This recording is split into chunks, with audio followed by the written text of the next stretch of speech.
Recibí una carta de mi mamá, lo vamos a dejar todo para Julie. Ni siquiera me invitaron cuando leyeron el testamento. Meses después, mi familia llegó a mi casa. Dijeron, nos debes tu parte. Pero mi abogada intervino y dijo, ya no.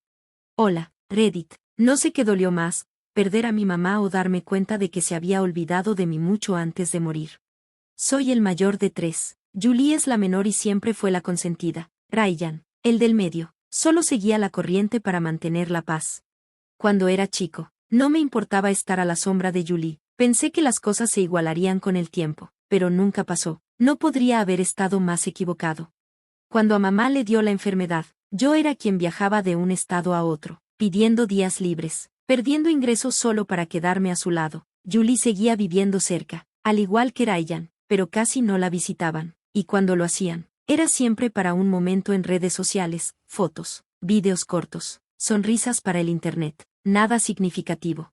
Después de que mamá murió, me quedé en shock, pero esperaba al menos un poco de justicia en el testamento, algo que demostrara que mis sacrificios no habían pasado desapercibidos. En cambio, recibí una carta por correo, sin llamada, sin aviso, solo un sobreformal de un despacho de abogados. Dentro, un texto breve y frío. Por solicitud de su madre, todos sus bienes y propiedades serán heredados únicamente por Julie. Sin explicación, sin desglose, ni siquiera mencionaron la cabaña del lago que mamá y yo habíamos estado arreglando juntos cada verano. Me quedé ahí sentado, releyendo esa frase una y otra vez hasta que las letras se me emborronaron. Llamé al despacho. La asistente me dijo que la lectura del testamento ya había pasado, hace 2 semanas. Aparentemente, Julie y Ryan estuvieron presentes. Ni siquiera me invitaron. Y cuando pregunté por qué, me dijeron que había sido a petición de Julie, para mantenerlo pequeño y solo en familia. Solo en familia, como si yo no fuera parte. Al principio intenté seguir adelante, de verdad lo intenté, empecé terapia, me concentré en el trabajo y traté de no pensar en la traición. Me decía, quizá mamá tuvo sus razones, quizá Julie la presionó, tal vez cambió el testamento en un momento de confusión. Pero meses después, todo estalló. Una noche, tocaron la puerta de mi departamento, la abrí y me encontré con Julie, Ryan y sus parejas, todos vestidos como si vinieran de un brunch elegante. Julie sostenía una carpeta gruesa, y Ryan tenía esa mirada tonta y compasiva que siempre me lanza cuando sabe que va a volver a encubrirla. Julie no perdió tiempo. Tenemos que hablar de la casa que mamá vendió hace 2 años. Tú la compraste, ¿verdad? Asentí despacio. Yo había asumido los pagos de la primera casa de mamá y la renové. Legalmente, era mía, comprada, no regalada. Julie abrió la carpeta y empezó a lanzar números, avalúos, valores de mercado, historial de impuestos. Técnicamente, como estuvo a nombre de mamá hasta que se transfirió a ti, y ella pagó parte de las primeras renovaciones, esa casa debería considerarse parte de la herencia. Nos debes una parte a la familia. No podía creer lo que oía. Las mismas personas que me habían dejado fuera del testamento ahora decían que les debía dinero. Julie tuvo la osadía de sugerir que, a menos que pagara un porcentaje razonable del valor de la casa, que calculó en casi $200,000, buscarían acciones legales. Les dije que se fueran, con firmeza. Cerré la puerta de un portazo ante su falsa preocupación y su sentido inflado de derecho, pero, parado ahí, temblando, supe que eso no sería el final. Claro que no lo fue. 2 semanas después, recibí una carta de reclamación formal del abogado de ellos. Al parecer, Julie iba en serio. Quería reclamar la casa donde vivía como parte de la herencia de mamá y acusarme de haberla robado. La verdad es que, yo estaba preparado.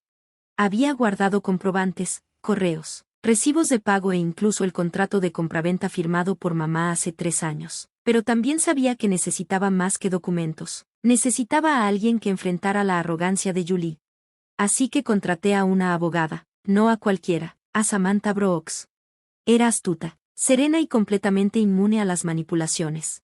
En menos de una semana, tenía lista una respuesta formal refutando cada uno de los reclamos y citando cláusulas del testamento de mamá que claramente excluían la casa de sus bienes remanentes.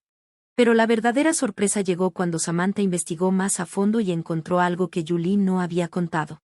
Resulta que, en los últimos 6 meses de la vida de mamá, se había añadido un codicilo, un apéndice legal al testamento. En él, mamá dejaba una carta sellada para mí, para entregarla solo si se cumplían ciertas condiciones. Julie lo había enterrado, nunca se envió la carta. Samantha logró que el tribunal exigiera una revisión completa del testamento, incluidos todos los codicilos y apéndices. Ahí recibimos la copia escaneada de la carta sellada de mamá. Lo que leí cambió mi mundo por completo.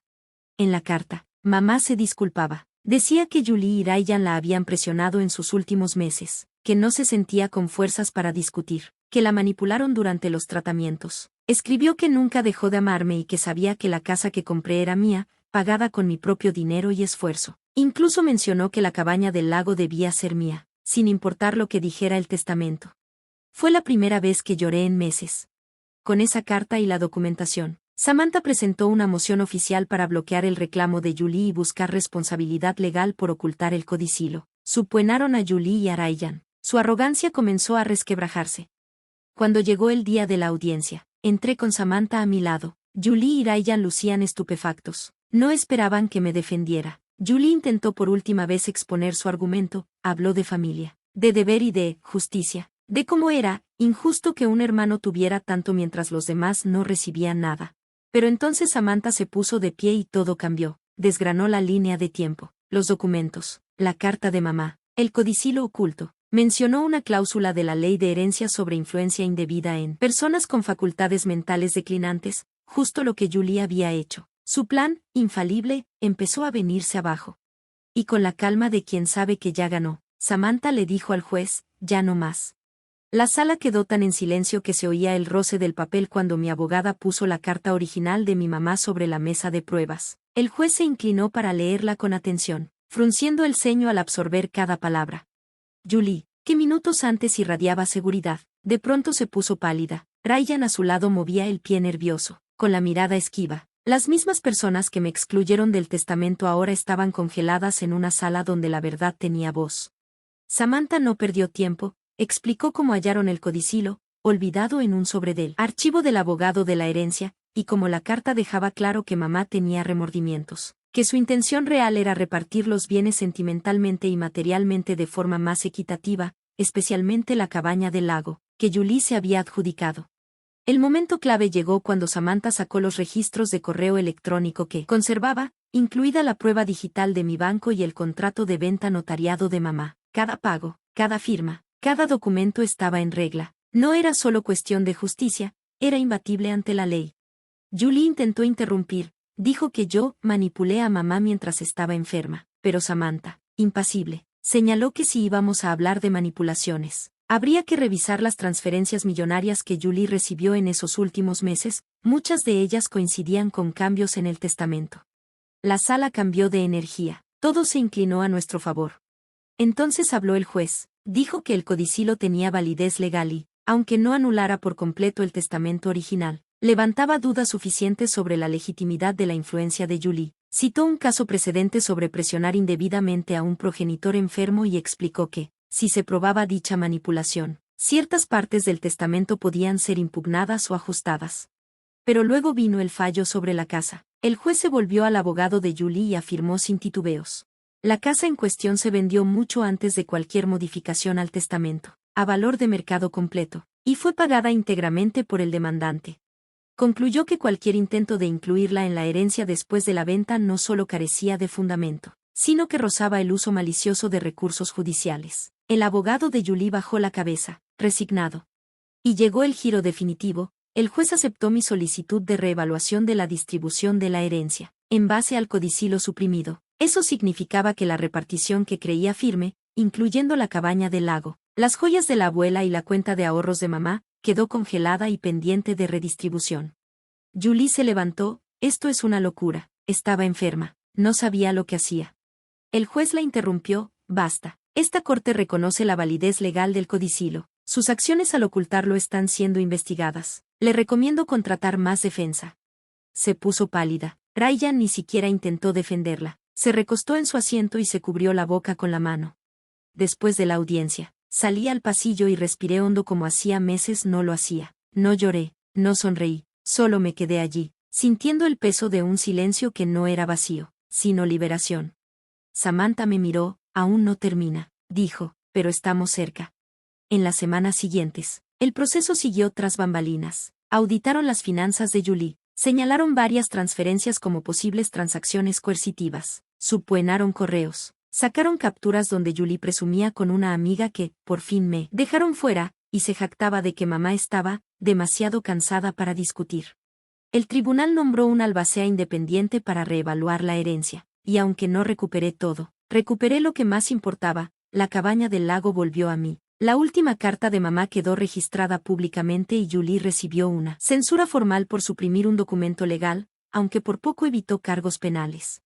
Ryan, en su típico papel pasivo, intentó disculparse. Un día me mandó un mensaje diciendo que no sabía lo que Julie había hecho, que creía que me habían informado de la lectura del testamento y que había seguido la corriente para no armar problemas. No respondí. A veces, el silencio es todo lo que se le puede ofrecer a quien se quedó de brazos cruzados mientras te borraban.